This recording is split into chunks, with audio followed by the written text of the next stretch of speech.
Blackson, welcome to the show. Great to be here. So I'm super excited to have you here. And I think if it's okay with you for time, I want to jump right into it because you have an amazing story that I think a lot of people are going to learn from. You come from a country that people have a lot of questions about because they hear all sorts of things in the news. And you're also in the world of surrender. And there's a lot of people now that are struggling with surrendering. So I think an obvious and probably a good jumping off point would be to start you in Ghana. Sorry. Ghana. Could you describe what living in Ghana was like, perhaps during your childhood? Yeah, I was born in Ghana, West Africa. Yeah, my father's from Ghana, my mother's Japanese, but really I grew up in London. And so I was in Ghana from age 1 to age 3. And then I don't remember that much of it, to be honest. Look, my first memories as a young kid was seeing a crippled woman crawling on the floor. She picks up the sand that this man walks on, wipes it on her face and stands up. The same man who essentially picked up would look at a woman in a wheelchair or man in a wheelchair and say, "Hey, why are you in this wheelchair? Stand up," and miracles would happen. This was my father. He was considered the miracle man of Africa. He was the spiritual teacher to the president of Ghana, presidents of Ghana, the king of Ghana, and many dignitaries and royalty and presidents from West Africa and Africa as a whole. So by the time I was born, the current president of Ghana, a guy called Ignatius Kute Blackson, was running the show. This was a devotee of my father. When my father met this guy, he was a young guy in the military. My father looked at him the first time because his mother brought him to my father. And my father said, "You're going to be president of Ghana." He laughed and he joked. He said, "You're crazy." Sure enough, they had a relationship and my dad would pray for him and bless him. And years later, he became the president of Ghana. So by the time I was born, they were very close. Then a military coup happened. A guy called Rawlings came in, took over, killed the president. They were looking for my father because this was the probably most influential figure in the president's life. My father happened to be in London, just grace, couldn't come back. So he was exiled. And then my mother and I, Japanese woman in the middle of Africa in the 70s, we were kind of smuggled out of Ghana and ended up in London and weren't able to go back for a few years. So I don't remember much of Ghana, but I do know that, and I sometimes think to myself, what would my life be like and how would it be different had I grown up there till I was 18, And it's just amazing how life has a way of working itself out. I think it was because I ended up in London at a young age that took me on a whole different trajectory and understanding of culture and people and interconnectivity. And so most of my memories were about growing up in London and South London, Brixton, Peckham, poor parts of London. And that's how I grew up, Yeah. Do you feel more, is it Ghanese? Ghanaian. Is it Ghanaian? Thank you. Do you feel more Ghanaian or do you feel more Japanese? I feel nothing and everything. I would say growing up, I probably felt maybe more connected to Japanese culture simply because my mother was the one that raised me. She was there with me every day. My father was gone 70% of the time. And so, he wasn't around. But I always felt a connection to Ghanaian culture. But I spoke Japanese with my mother. I ate Japanese food. I went to Japan once a year when we could, or every few years. So I felt a very closeness to the Japanese culture just because of connection and proximity. But I also, when I would go back to Ghana, maybe when I was 7 or 8, when I was finally able to go back, I felt a connection. I didn't go back for many years because I didn't really have a reason to go back. Since when my mother passed away, which was 4 years ago, I started to go back every 3 months to see my father. And it was really through that process that I felt I reconnected even more deeply with my Ghanaian culture, my Ghanaian roots, and the appreciation for the lineage and the rich, incredible heritage and culture and power of the sort of African ancient history that I come from. I started to understand it a lot more. Your dad's there now. My father's there now. Yeah, he's there now. Absolutely. My father built 300 churches in Ghana, West Africa, hundreds of thousands of followers. And so when I was a young kid, I was given the mandate to take over his ministry at 14. I started speaking at age 8. At 14, my father announces to the congregation, my son's taking over. And unbeknownst to me, I was shocked. I was a little taken aback. And I always felt a desire to help people and serve people. And from a very young age, I felt an obsession with alleviating people's suffering. I was a very empathic kid. I felt people's pain. I wanted to put people out of their pain. I didn't know how. So I started to ask myself the questions from a very young age.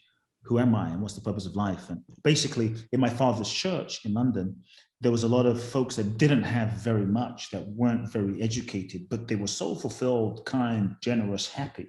Yet I went to a prestigious school. I got a scholarship to one of the top schools for free in London. And so I was around a lot of kids that had a lot of wealth. We're talking presidents' sons and politicians' kids. And they all seemed freaking miserable, like they had every reason to be happy, but they weren't happy. And here I was around my father's congregation, thousands of people, every reason to be unhappy, but we're really happy and alive and making the most of life. And so that began a questioning in terms of like, what's this all about? What's the purpose of life?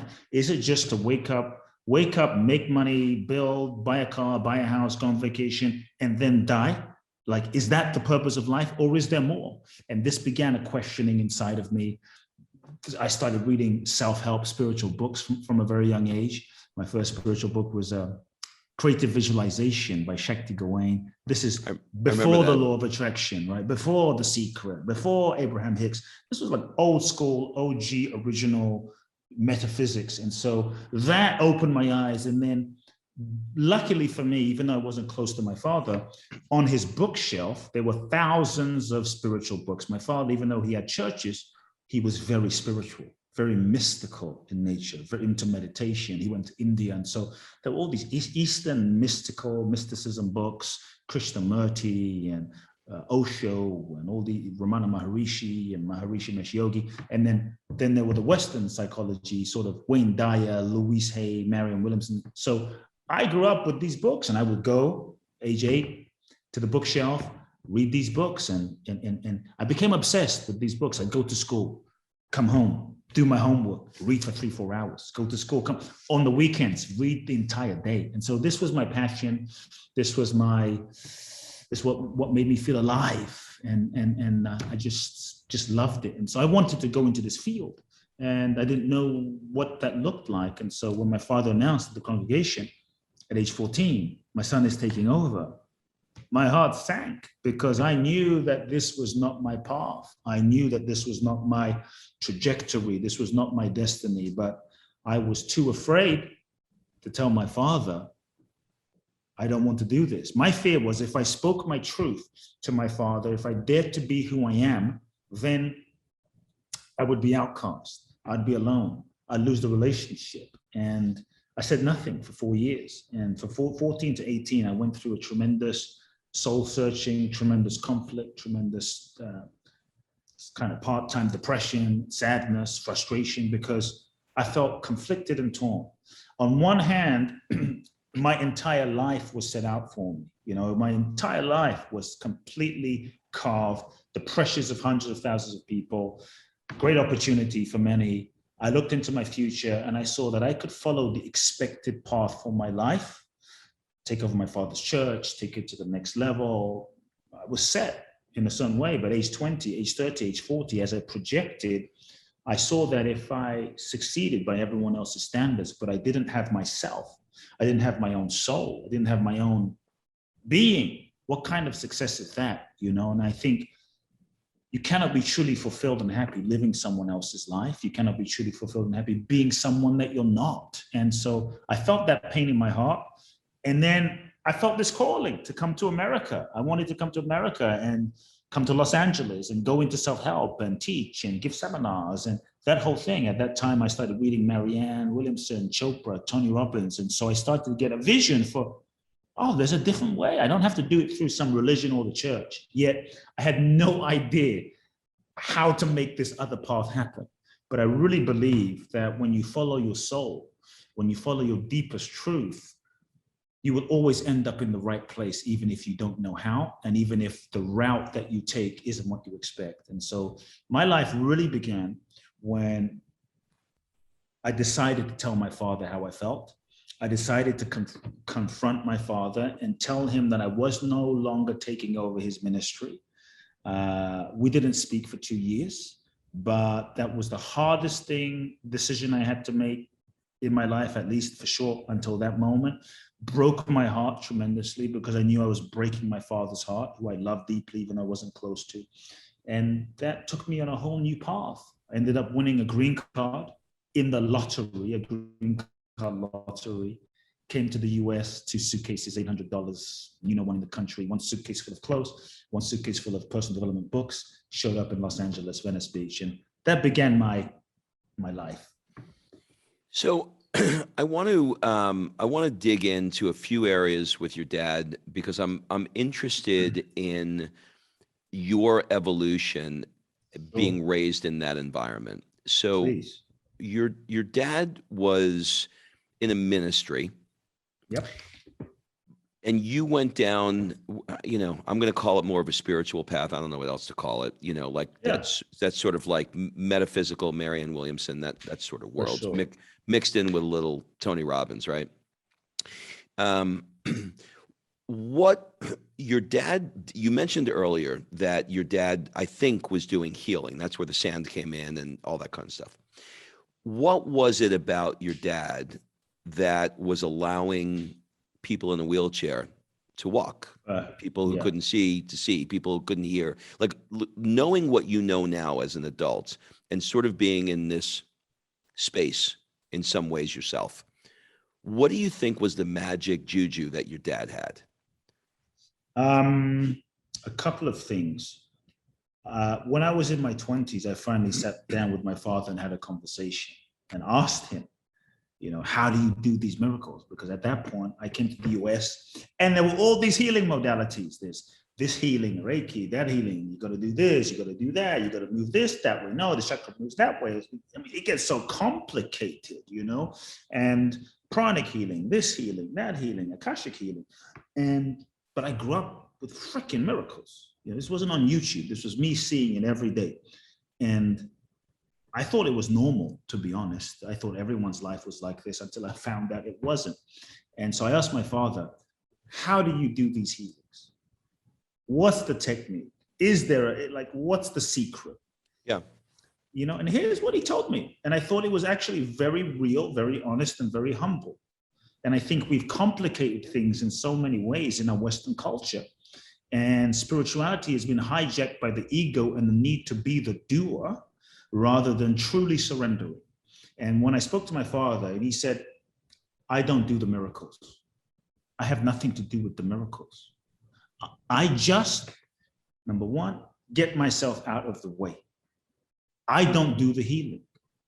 The healing has nothing to do with me. I get myself out of the way, and all I do is I simply see the perfection, the wholeness, the completeness in someone. I just see them as whole, perfect, and complete. They are a child of the infinite. They are a child of God. They're born in the image and likeness of the divine. I just see that.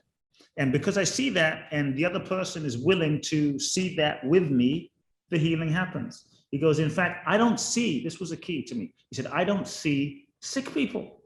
People aren't sick to me. I just see perfection. And in that, God does the healing.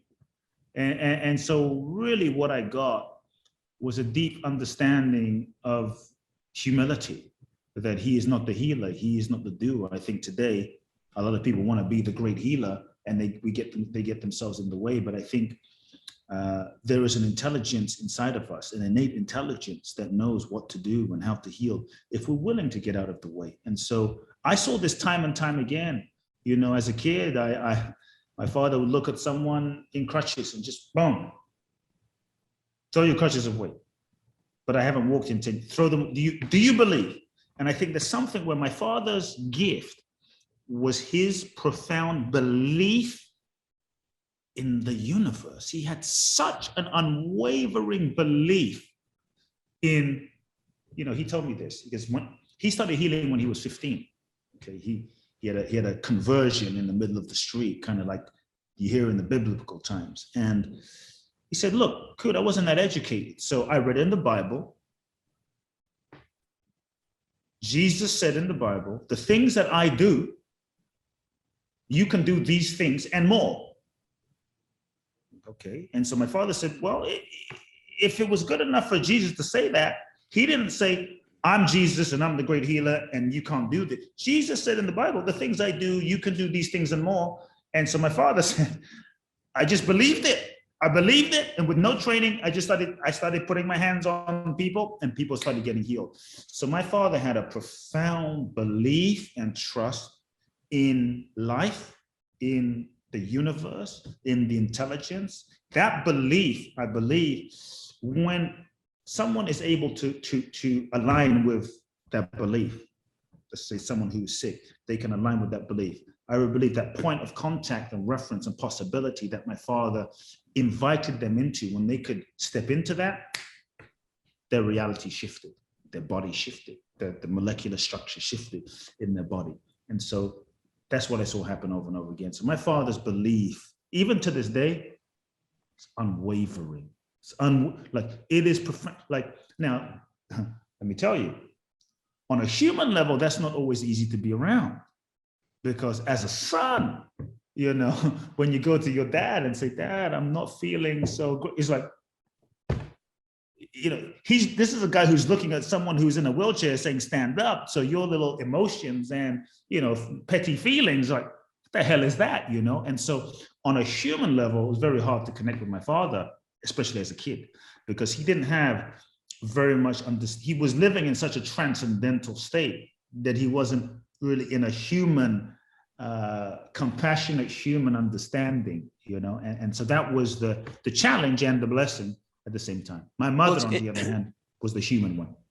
Well, it's interesting to me because you had mentioned how difficult it was for him to accept that you did not want this path. So in some ways it was difficult.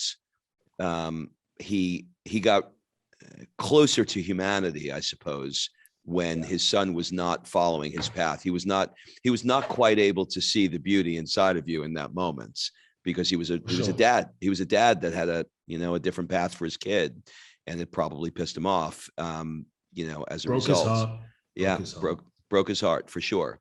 Do you believe this is two believes in one sentence? But do you believe that your belief is what it is today because of the conscious and unconscious training you had being around them? I would say that yes, through osmosis, I received a lot of his belief, and through osmosis, it was a huge blessing to experience that, because a lot of my belief comes through his example, for sure, and also living that in my life over and over again, jumping off of the cliff with no net and trusting my own soul's guidance, coming to America, having no idea how the hell I'm going to get to America. No college degree, no money, no support from my dad or anyone else. What the hell? How the hell you come to America other than legally?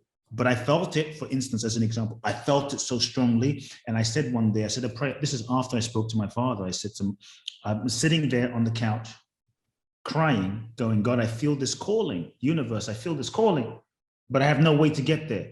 If what I feel is real, you have to show me a way. I believe that our dreams choose us, because we are the perfect people capable of fulfilling those dreams. And so we think we choose our dreams. I think it's the other way around. And so I said, universe, if this calling is real, show me the way. I'm available. I'm open. And literally the next day, I'm in the library of my school, and someone walks up to me and says, hey, you should read this article in this magazine, The Economist. Now, I never read The Economist, but I look at The Economist and I feel the thing that I sometimes feel often, like something's happening here. I scroll through the magazine, I look at the back, I see this ad. It says the American government's giving away 55,000 green cards in the green card lottery. I felt that thing. I felt chills. I'm like, I'm gonna win this thing. This is how, I mean, realistically, the odds aren't high, but I just felt it. Now, when I'm talking about it, I'm looking, going, that's pretty crazy. Yet I felt it. I applied, I listened, I applied, cut a long story short. There was a 3-month window from when I applied to September the 18th. I was told, unless I hear by September the 18th, move on with your life, you're not going to get a notification that tells you you haven't won. And so every day I would go to the mailbox expecting notification, nothing. I'm getting pissed off. Every day I was visualizing, I was seeing, I think it was Bill Clinton at the time. I was seeing Bill Clinton, welcoming me I was practicing my visualization. I drew and cut out a piece of paper, colored it green, wrote my name on it, like green card, right? Green cards were pink actually, so I'm practicing all my metaphysical stuff. September the 17th, 18th rolls around, nothing. Now I'm mad. Now I'm like, God, you're screwing with me. September the 18th, I go to the mailbox expecting it. Today's the day, nothing. I go to sleep, mad, upset. I made a decision. I was going to pack my bags that night and go to the US within a week. Technically, illegally, basically, I was just going to go and see what happened. That night, my mother picks up the phone. She says, Kurt, there's someone on the other line. It's from a law firm from America. Yes, Mr. Blackson. Yes, we just got notification today that your application, you've won a green card. I'm freaking out. My mother's freaking. I'm jumping like the celebration, like I won a green card. In that moment, I'll never forget. That moment gives me profound faith to this day. Even over the last 20 some years, all the moments where maybe I felt like giving up, I remember that moment. Because that moment, when I'm celebrating, I heard this voice that said, why are you so surprised? You knew you were going to win. Did you doubt? Did you doubt? Did you not believe? You knew. And I just took a deep breath and I said, yeah, I knew. From that moment, I knew that my life was being guided. From that moment, I knew that so long as I stay true to my soul and my soul's path and the belief in what I really feel, then life would guide me. And so it's moments like that. And I've had so many moments like that, throughout my life, that each time just reinforce the trust and the belief in what I know to be true, so. All right. So now I want to take that story and I want to build on it. You wrote a book called The Magic of Surrender, where you talk about how, putting conditions on your life and, it just wasn't working for you at certain points in your life. When you think about surrendering, or when one thinks about surrendering, they consider the idea of giving up. I'm waving the white flag and I'm surrendering. I'm in COVID right now. I can't do anything. Fuck it. Let's just surrender to this, right? I've got this goal. I want to be a millionaire. And so I'm going to surrender. But that's not how you see it. Can you explain what surrender is, and maybe even do it through the lens of the story that you just told? Because in some ways I could say, well, it didn't sound to me like you were surrendering to the process. It sounded to me like you were doing, specific things to visualize and have belief, and you were proactively involved in that. But maybe you could talk to me about that. Yeah, I mean, look, there's so many misconceptions, I think, about surrender in our culture today. We think that surrender is waving the white flag. We think that surrender is giving up. We think that surrender is not being responsible. We think that surrender is just not taking action. Like, I'm just going to sit on the couch. That's not surrender. That's freaking laziness. There's a difference. And so many myths around surrender. That surrender is passive, that surrender is weak if you surrender. And I'm actually saying No, if you surrender, or that if you surrender, you won't be able to manifest your goals, dreams, and desires. So I'm saying no. If you surrender, what if you didn't get less, but you got more love, more joy, more, basically more than you could imagine with your own mental, limited, conscious mind's capacity based on your own ego identity.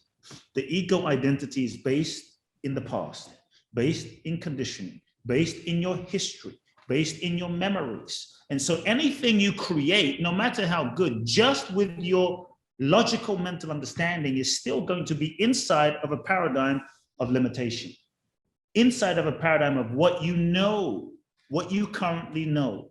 And so surrender, just to kind of provide a framework, is the willingness to let go of control, the willingness to let go of the control that we think we have, because control is the master addiction, and control is actually, to a degree, an illusion. Like 2020, most of us thought we were in control until 2020 hit and COVID hit, and then all shit fell apart and went in directions, and we started to realize, maybe I'm not as in control as I thought. And so surrender is the willingness to let go of trying to control every little thing in one's life, the willingness to control the things that we can't control, because when we focus on trying to control the things we can't control, we don't focus on the things that we can control. And there's a difference in that. That's a part of surrender. It's to surrender to controlling what's in your control and focusing on that, because that's going to affect your future. Surrendering is the willingness to stop trying to force and push and manipulate life to fit into your limited idea of how you think it should be. And so part of surrender is letting go of who you think you should be based on past and parents and conditioning, letting go of how you think your life should be, so that you can be open to what is actually seeking to happen. What is the deepest expression of life that is seeking to actually happen? To me, and then I'll frame surrender, as you asked, with some clues to the story about the green card, just so people can get something concrete and practical. But what I want people to understand is surrender is the openness. When you truly take the limits off of life and you're open and available to life, showing you, revealing to you, then you access a dimension of infinite possibilities. Then the magic beyond what you can imagine for yourself can happen. And many times you'll find yourself saying, I didn't even see that happen. I couldn't even imagine it. It's better than I thought. I couldn't have imagined that outcome for myself, because there's no limits. And so the old paradigm and the old, I call it, ego-based model of creating and manifesting life, which is what a lot of self-help has been. But I believe that COVID, this last year or two, is actually a spiritual transformational evolutionary process. We've been put in a evolutionary process that is forcing us all as a humanity to surrender. We're being initiated into a new way of living as a humanity. We can like it or not like it, it's happening. Lockdowns, no lockdowns, this, that, constant uncertainty.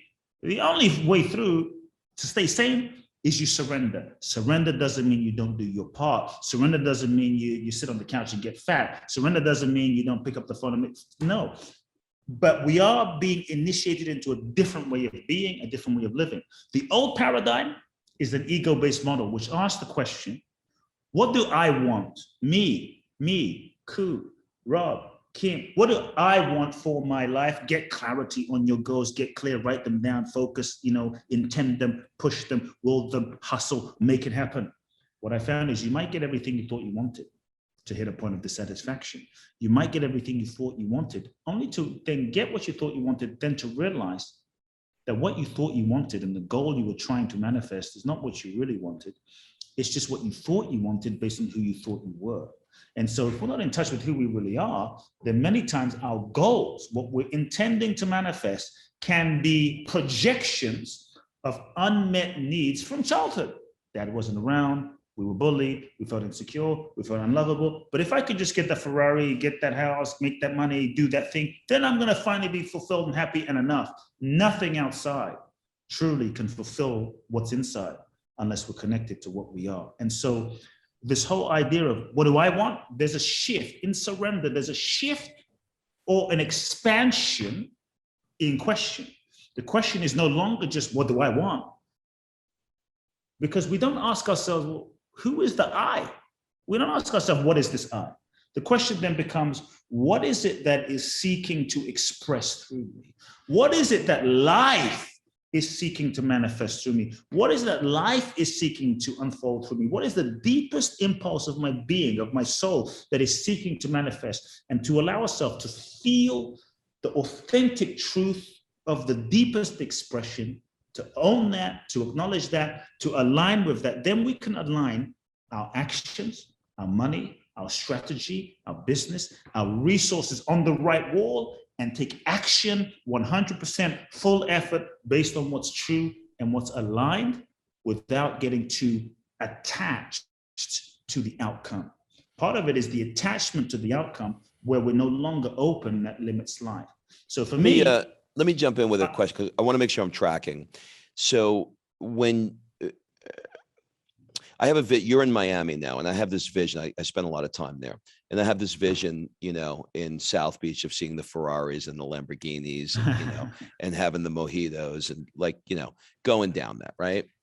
The people who are, the movers and shakers that are, going to the news cafe down there, and they're doing business deals and all that stuff, right?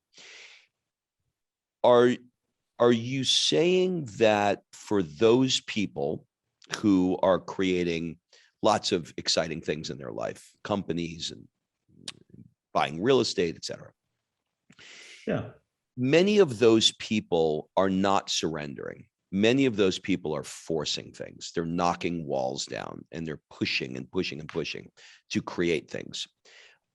Are you saying that in order to really work on listen to the things that are trying to come through, that are for you, the things that you're meant to have, in order to get those things, you have to surrender to the universe, to the process, to allow the unfolding to come in so that it can hit you, and then take action on that, as opposed to not surrendering and taking action on I want $1 million.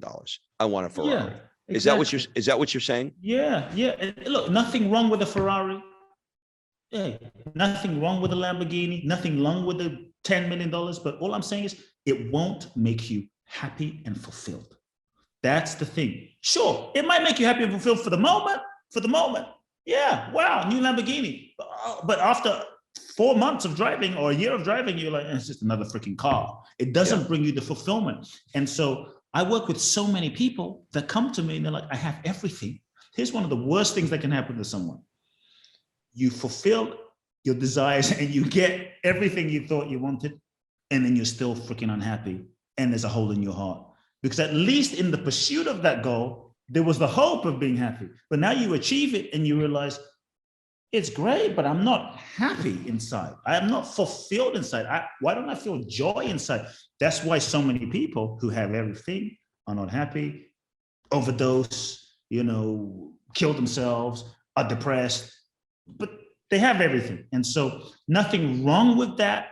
But I'm just saying, when we really tap into a deeper purpose, a deeper intention, a deeper reality, a deeper sense of meaning in life as to what's real, what's true, what's meaningful, why am I really here? Why am I really alive? What am I really here to do? What is my life really about? Then we align with that, and then you take action on that. It's like Mandela, okay? Mandela wasn't lazy. He didn't sit around and do nothing. He didn't sit around and wait for life to give him a chance. He went for it, but he was aligned with his deeper vision. He was aligned with a deeper vision than himself. And that vision, in surrendering to that, he had to work 24/7. In surrendering to that, he probably didn't have vacations and days off, but he worked for a vision that was true. Now, the pursuit of that vision probably took him in a direction that he didn't expect. He ended up in prison. Now, obviously, this is not going to be everyone's path, but he ended up in prison for 27 years. 27 years. Now, we can look at that and go, that's so terrible. That's horrible. That's an injustice. And yeah, it's an injustice. Yeah, it's terrible. But if we step back from a standpoint of surrender and we say, Should it have not happened? Because had it not happened, probably we would not have Mandela we have today. We might have something else. He might still be alive, but probably we won't have the Mandela we have today, because part of his journey in surrendering, he took action. He moved forward. It took him 27 years. It took him into a situation of 27 years in prison.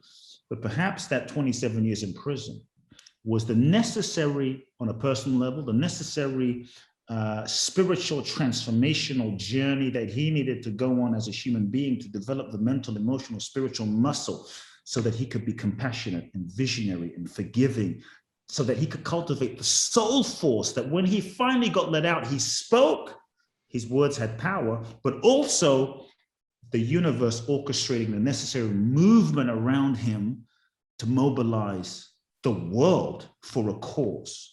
And that's, to me, surrender. It's like he couldn't have strategized, well, I'm going to do this thing. I'm going to spend 27 years in prison. The whole world's going to know about the vision of no apartheid. And this is how my life's going to be. That's not a strategy that you can plan. It's beyond him. But he followed his impulse. He followed his direction. He went on that path. He surrendered, and life took him on a journey. And that's why I say part of surrender is don't get attached to how it's going to look. Don't get attached to what you think it's going to look like, because sometimes the journey, the road and route you take may not be what you most expect, because from the level of the ego and the level of the mind, and we have to use it, but we should not be used by it. From the level of the ego and the level of the mind, we're not able to see the whole picture. We're not able to see why things are happening. And sometimes when things don't work out or go according to plan, from the level of the ego or the mind, it can seem like the worst thing. It can seem like, oh my God, the world is falling apart. But sometimes when things don't work out, it's grace and it's a blessing.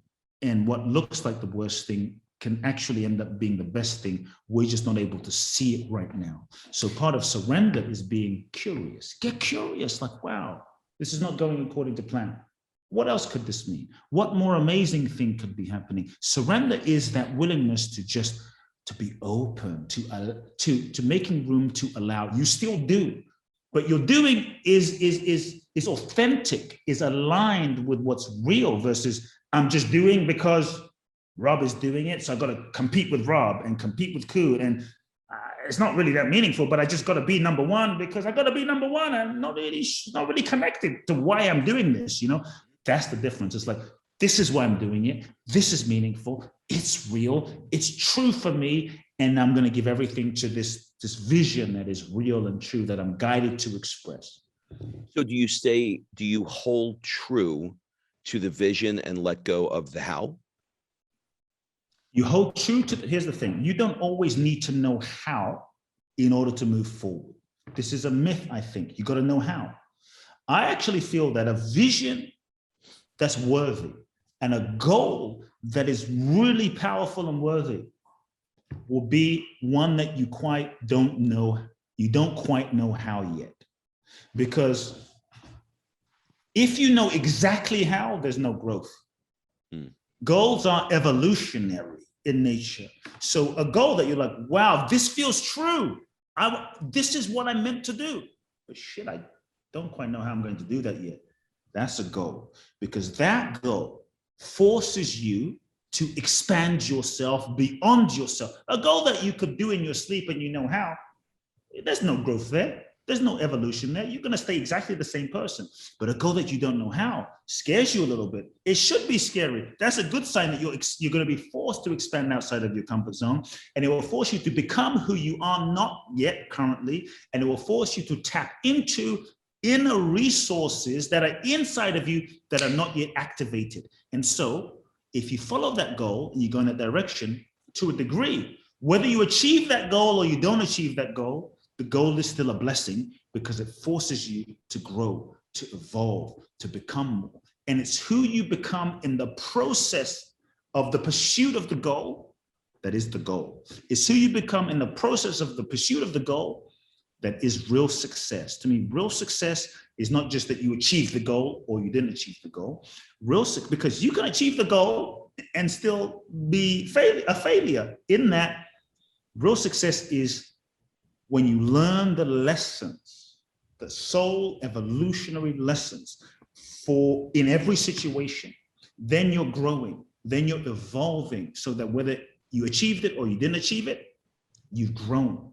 That growth, no one can take away from you. At the end of one's life, at the end of your life, you can't take that Ferrari with you. And I love Ferraris. You can't take that house with you. And I love beautiful homes. You can't take that, Patek Philippe watch with you. And I love watches. It's all great. Enjoy it. Celebrate all of it. Just don't get attached to it and realize none of it you take with you. But what you take with you is the evolution of your consciousness, the evolution of your own soul, so to speak, and the lives that what you take with you is what you leave behind, which is the impact and the lives that you touch. That to me is meaningful. So yes. When I think about the earlier part of my life, I spent so much time trying to, come up with 10 goals that I wanted to accomplish. And, because I thought they were the good, I listened to some Brian Tracy, whatever. And it's great. And it's great. I love Brian Tracy. He's great stuff. But what you're talking about, I'm 55 now, and it's taken me probably until I was 50 to listen to the impulse that's coming through and to act on that impulse. For the person listening now that has a bunch of goals that are very surface, it's like, I want to, I made 100,000 this year. I want to make 200,000. I made $1 million. I want to make 2 million, like those kind of things, but they're not digging into what you're talking about, not digging into what is trying to come through. What is the universe? What is the universe telling me? What is the impulse that I am ignoring because I got this list of goals here that I want to accomplish? How do you advise somebody to take a beat? Let's just stop, put your goals away for a second, and let's think about what you really want. What are some techniques, meditation, journaling? What is the thing that they can do to listen to what the universe is telling them? Honestly, simple. You're in fact sharing what to do, which is listen.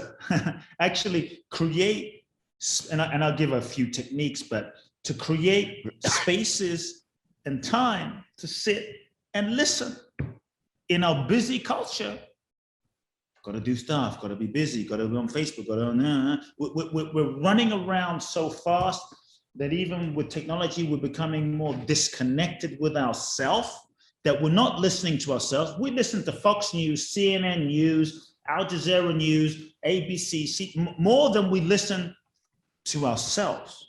And so the first thing is to create the space and the time in our day to be still and listen. The universe, your soul is always speaking.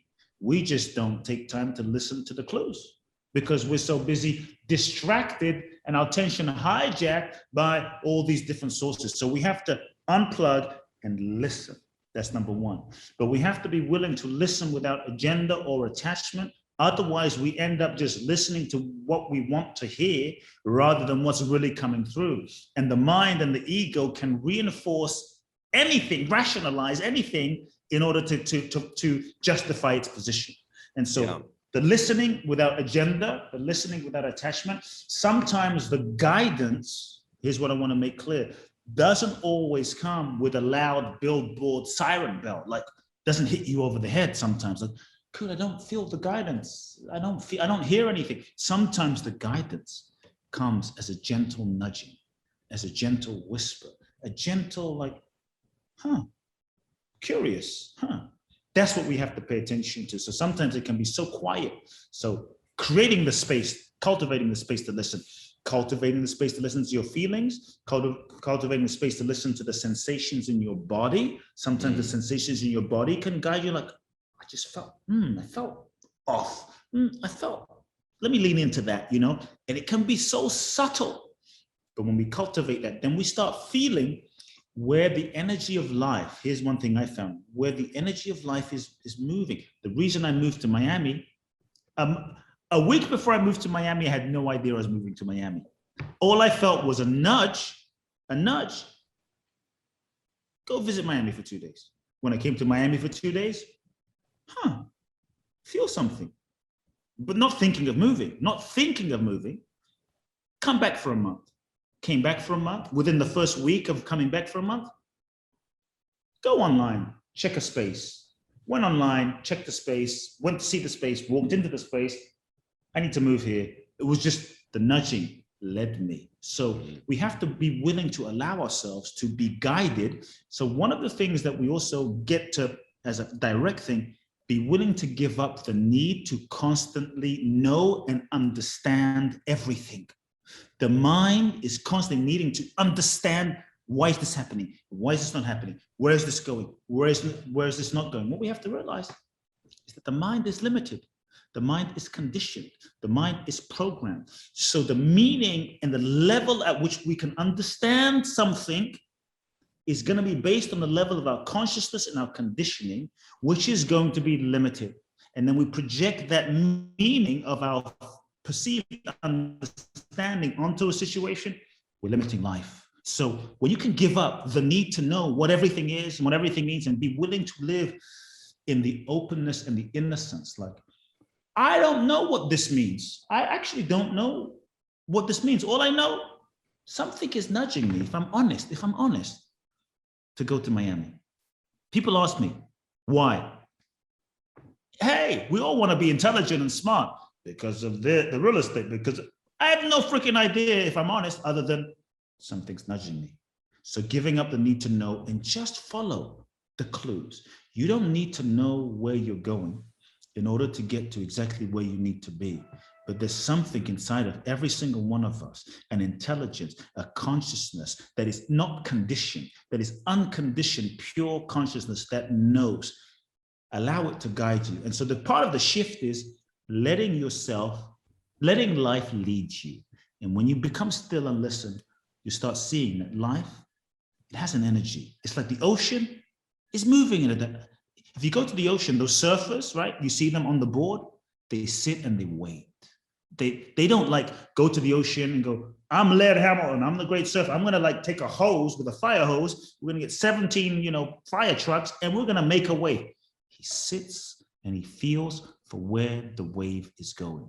Then when he feels the wave, he gets on his board, he catches the wave, then he goes into action. To me, now you're working in harmony with life. One thing that people can do though, in the listening, I said, don't be attached to what you want to hear.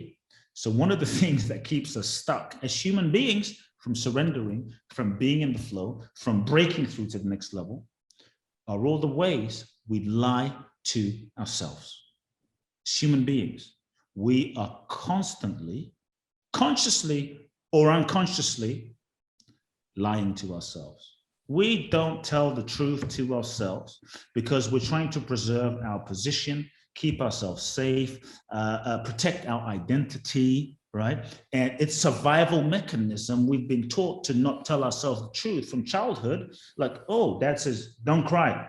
Okay, let me suppress that feeling. So we've been conditioned to lie to ourselves. And so I would ask, we stay in relationships that we know is not aligned out of fear, out of safety, out of convenience. We work jobs that we hate, that we know this is not the reason I was put on the planet, but we stay because it's all I know how to do and how am I going to survive? And so we often compromise our truth and that hurts. So there's questions that people are going to ask themselves, 3 questions. Number 1, what lies am I telling myself? Really sit with like, what lies am I telling myself? One of the most powerful techniques I think we can do, one of the most effective exercises we can do is telling ourselves the truth. Real spirituality, real transformation is telling yourself the real, raw, uncompromising truth, no BS. What lies am I telling myself? The truth will set you free. And if you sit there and you strip yourself of the bullshit, of the lies, of the truth, and you start getting down to the truth, your life will begin to transform. Number 2, what am I pretending to not know? We pretend. I don't, Rob, Kute, I don't know what my purpose is. I'm not sure. When deep down we know, but we sometimes play a game of confusion and I don't know as a protective smokescreen from having to put ourselves on the line and surrender to what we feel and risk rejection and take action, right? So what am I pretending to not know? The last question is, what is this lie, this non-truth? What is it costing me? What is it costing me? And be willing to feel the cost of the lie. It's painful when we lie to ourselves. It's painful when we live a lie, which is why many of us as human beings, we're in pain. We're taking pills, we're doing drugs, we're doing all sorts of things, we're overeating because we feel pain. As a way to numb the pain, we're doing all this shit. We're buying cars, we're doing this, got shopaholics, work to not feel the pain. But what I want people to feel is the pain is a blessing. The pain is a messenger. Pain is a gift showing you where you're not in alignment with your truth. Use pain as an opportunity and as a feedback mechanism to go, oh, where am I not aligned? And use it to recalibrate and own the truth and let go of what's not in alignment.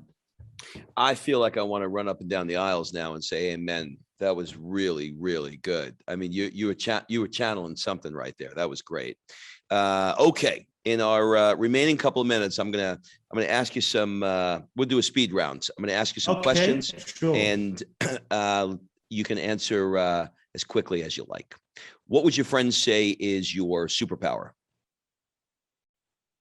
Moment. When I say I'm your friend, it means something.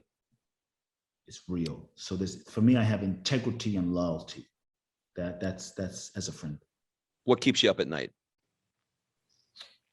To be honest, nothing keeps me up at night. Good. It's a great answer. No matter what's going up, I go to, good. I try to focus on what I can control and don't focus on what I can't control. And I really make it a practice to not worry about shit that is not mine to worry about. And so that just leaves me the ability to do what I can where I am. Love it. Do you collect anything or have you ever collected anything? No, I actually haven't. That's maybe as a kid I had some stamps. Stamps. I had stamps too. What do people never ask you, but you wish they did?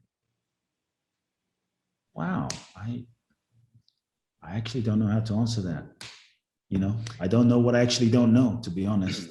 Yeah. In other words, the reason the point behind the question is everybody's known for something, right? You're known for surrender and you're known for, all the things we talked about transformation, today. sure. Transformation, right?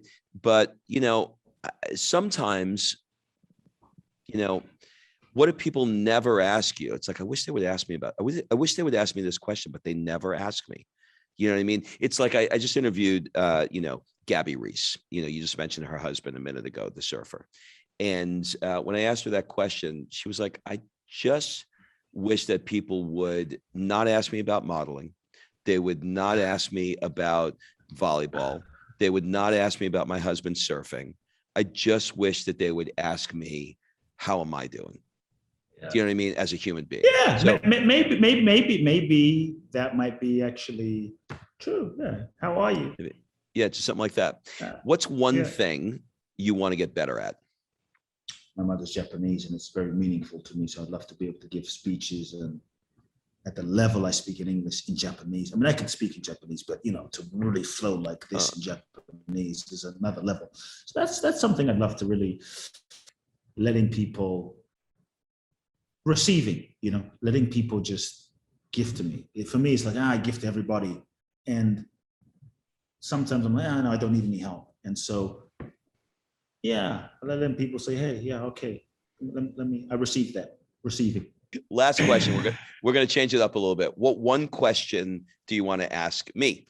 What is your soul guiding you to do? Write a book. But scares the shit out of you. Write a book. Write a book. And you didn't ask why, but I'll tell you anyway. I moved to Florence 3 months ago, And I just, wanted a change in my life.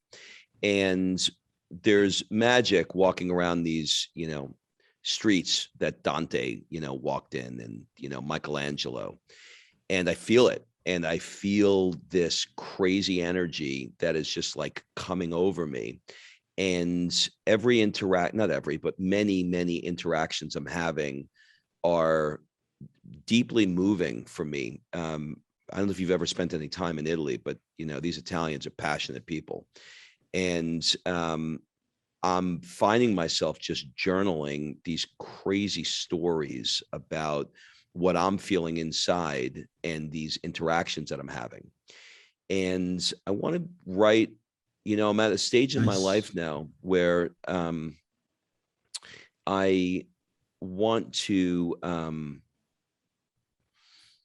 instead of focusing more on business, which is where, no matter what it was for me, I would always just say, okay, well, if I made this much money, I want to make this much. And I just keep pushing business, but not really pushing the other areas of my life, not doubling down on, my marriage, my time with my children, my body, my spirituality, all those other areas that are outside of business. And so this year I made a promise to myself that I set a number that I wanted to make. And when I made that number, it was a reasonable number. It was not like crazy, but it was a number that, allowed me to do everything I wanted to do without obsessing.